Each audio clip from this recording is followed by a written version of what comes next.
장현국 대표의 경우는 이번 위믹스 거래 정지 결정은 업비트가 결정을 주도했을 것으로 추정하였는데 이번 문제를 업비트가 주도했다고 추정하는 것은 자연스러우며 이번 문제를 업비트의 갑질로 정의하고 있다라고 밝히게 됩니다. 이에 대한 이유로 업비트 입장에서는 닥사 뒤에 숨어서 결정하는 것이 매우 효과적이라고 생각했을 것이며 이번 사태의 시작이 유통계획과 실제 유통량의 차이로 이 자료를 제출한 유일한 거래소가 업비트라며 심지어 투자 유의 종목 결정이 나오기 전부터 이미 커뮤니티에서 해당 내용을 소화하고 있었다라고 설명하였는데요. 구독과 좋아요, 알림 설정 부탁드립니다. 안녕하십니까. 암호화폐 정보를 전달해 드리는 닥터 비트맨입니다. 네, 평일의 마지막 금요일입니다. 어떻게 오늘 하루 잘 보내고 계신가요?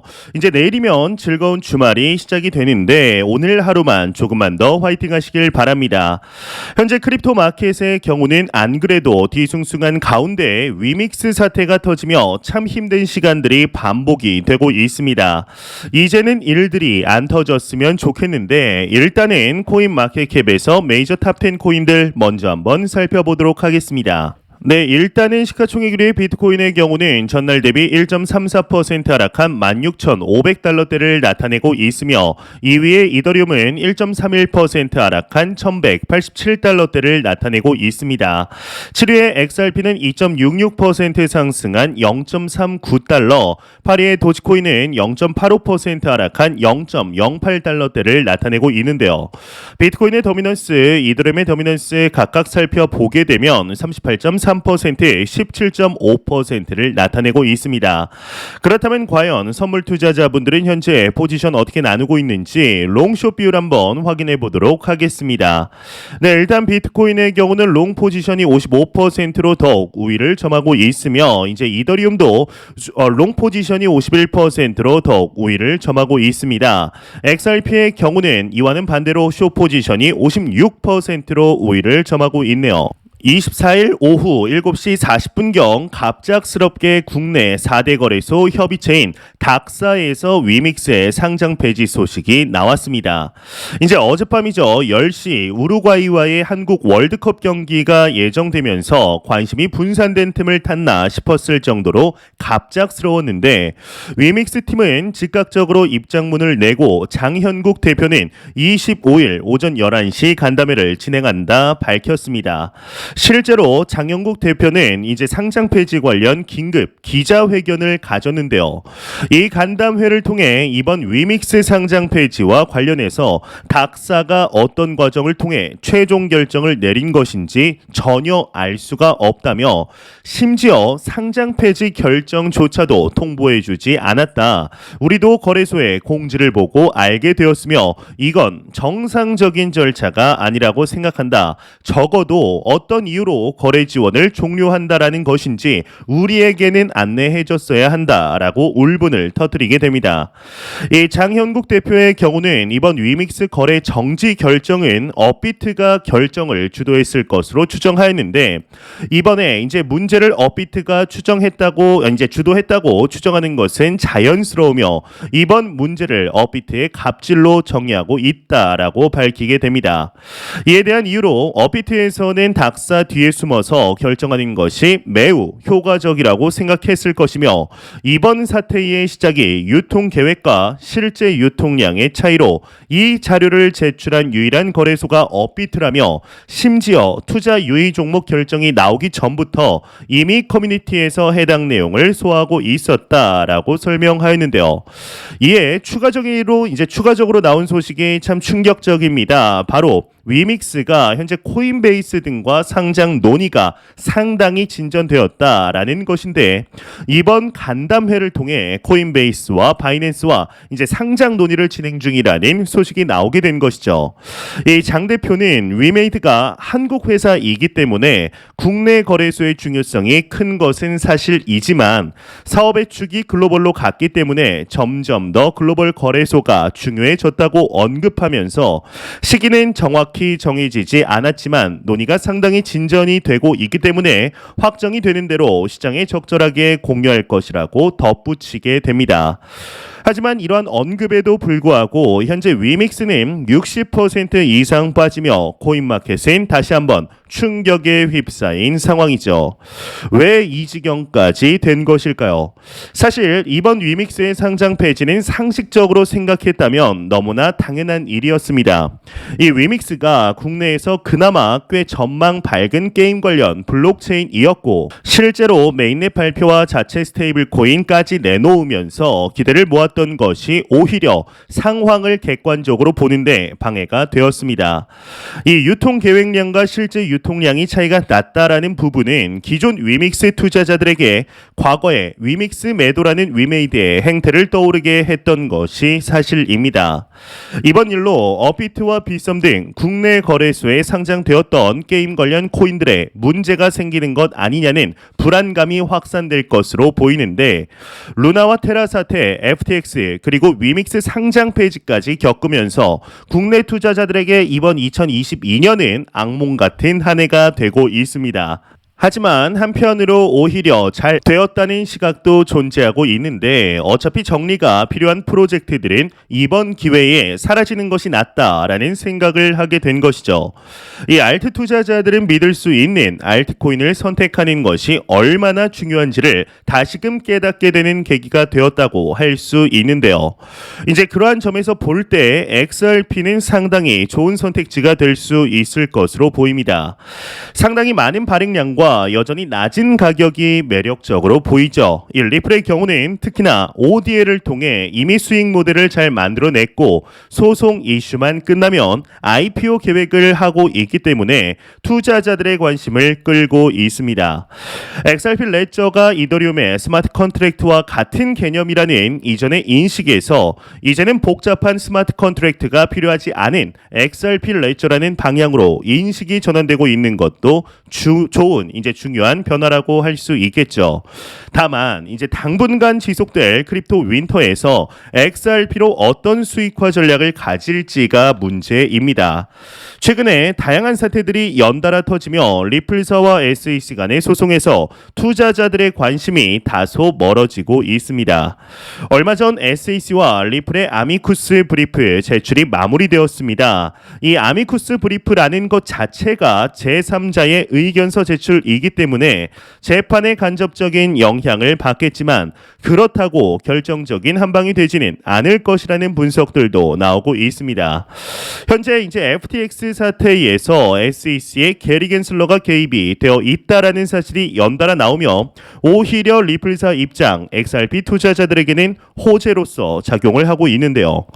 실제로 내년 연준의 금리 인상 기조가 다소 누그러지며 상반기 소송이 리플사 측면으로 마무리되게 된다면 현재 가장 가격이 눌려 있으며 힘을 받는 코인은 단연코 XRP가 될 것이라 생각합니다. 참 기나긴 시간 동안 XRP 투자자들에게 피눈물을 흘리게 한 코인인 만큼 앞으로 과연 어떠한 모습을 보여주게 될지 그리고 그동안의 서러움을 한 방에 갚아줄 수 있는 모습을 보여줄지 진심으로 바라보겠습니다. 크립토컨트의 트위터가 얼마 전 지금이 베어마켓의 막바지다라는 해석을 내놓았습니다. 이 카우 이코노미라는 계정의 분석을 인용한 이 해석은 2013년 이전부터 현재까지의 가격 사이클을 이야기하고 있는데요. 푸엘 멀티플의 변화율을 인용하면서 지표 자체보다 더 최적화된 뷰를 가질 수 있다라고 주장하였습니다.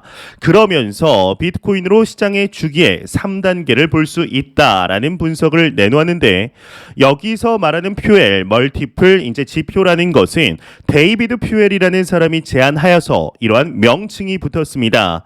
이 지표는 1일 발행 가격을 최근 1년 평균 가격으로 나눈 값을 이야기하게 되는데 이 발행이라는 말에서 알 수가 있듯이 이 지표는 채굴 수익의 관점, 신규로 생성되어 채굴되는 비트코인의 채산성 관련 관점으로 해석을 하시면 됩니다. 이제 이렇게 말씀을 드려도 사실 한 번에 듣고 이해하기가 쉽지가 않은데 조금 더 쉽게 풀어서 말씀을 드리자면 365일 이동 평균 대비해서 이를 발행되는 가격이 높은지 낮은지에 따라서 채굴자의 수익성이 과거 대비하여 현재 고평가 구간인지 저평가 구간인지 짐작이 가능하다라고 보시면 되는데요. 일단 3단계는 이렇게 구성이 됩니다. 이제 레이트 베어, 즉 늦은 베어 마켓으로 이후에는 미드 사이클로 이어집니다. 그리고 고점인 탑을 찍게 되는데 놀랍게도 이런 사이클이 상당히 주기적으로 이어진다라는 것이죠. 이를 근거로 할 때 지금은 레이트 베어에 해당하며 곧 미드 사이클로 진입하리라는 것을 카우 이코노미의 해석입니다. 물론 이제 이전과 같은 수준의 기간이라면 지금은 레이트 베어의 중간 정도에 와 있다라고 해석될 수도 있겠죠.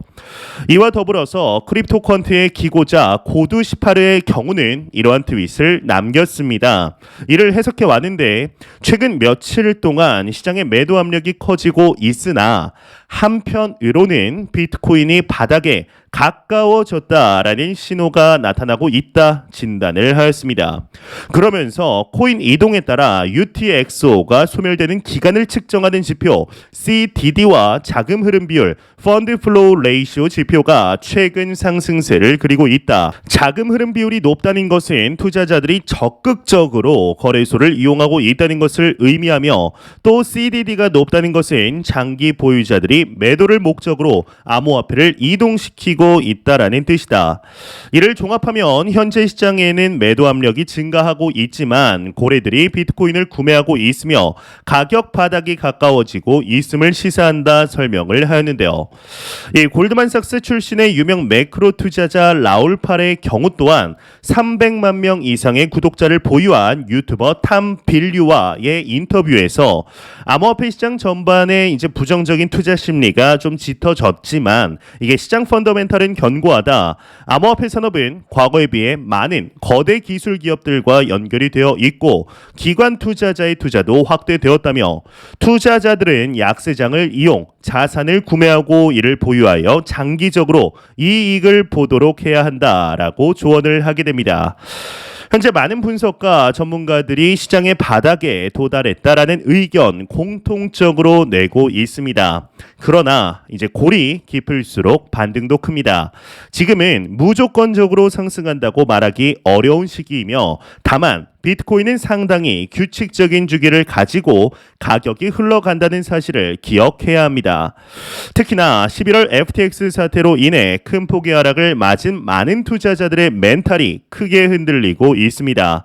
이제 작년이죠. 2021년 당시에 포모를 생각해 보면은 그때는 정말 안 사면 다 망할 것 같은 시간들이었습니다. 하지만 지금은 그때보다 4분의 1가량 저렴한 가격을 유지하고 있음에도 아무도 매수를 생각하고 있지 않죠.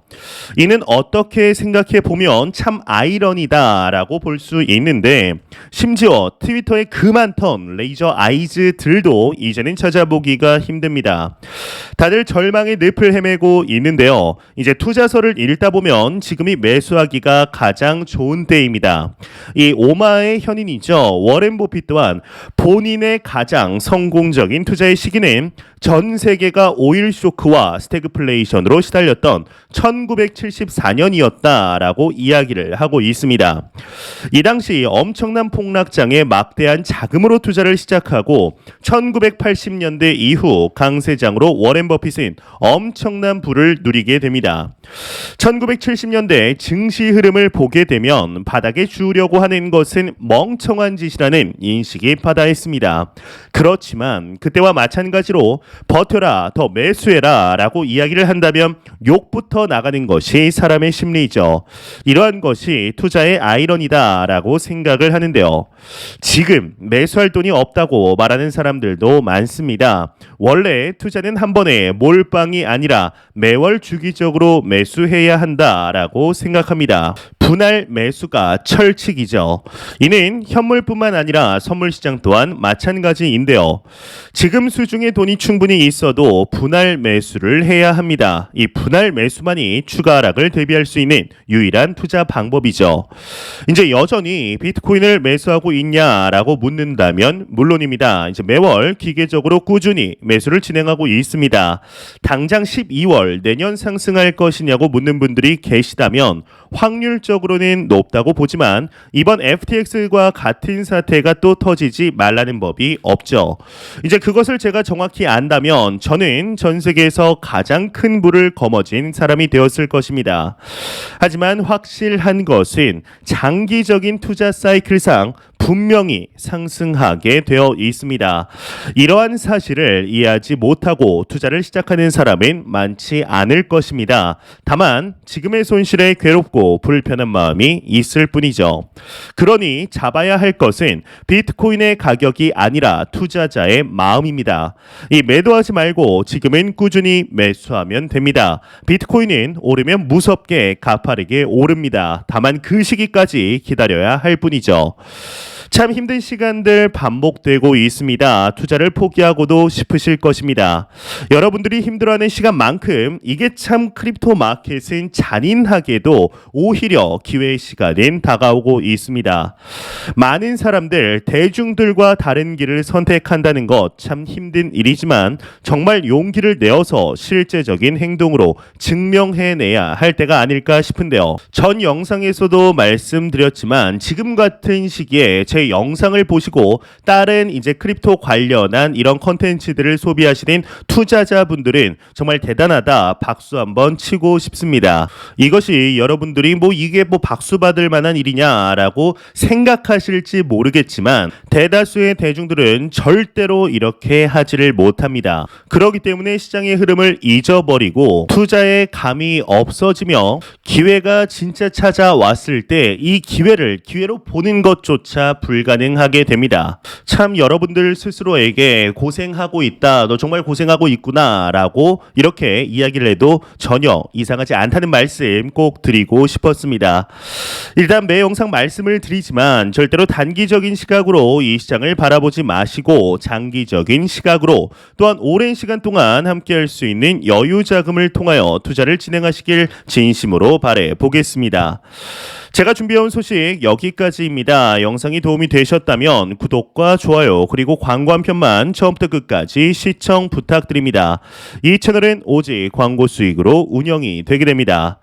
항상 영상 시청해 주시는 시청자분들, 구독자분들 너무나 감사드립니다. 오늘 남은 시간 잘 마무리하시길 바라면서 저는 더욱 도움이 되는 영상으로 찾아뵙도록 하겠습니다. 지금까지 닥터 비트맨이었습니다. 감사합니다.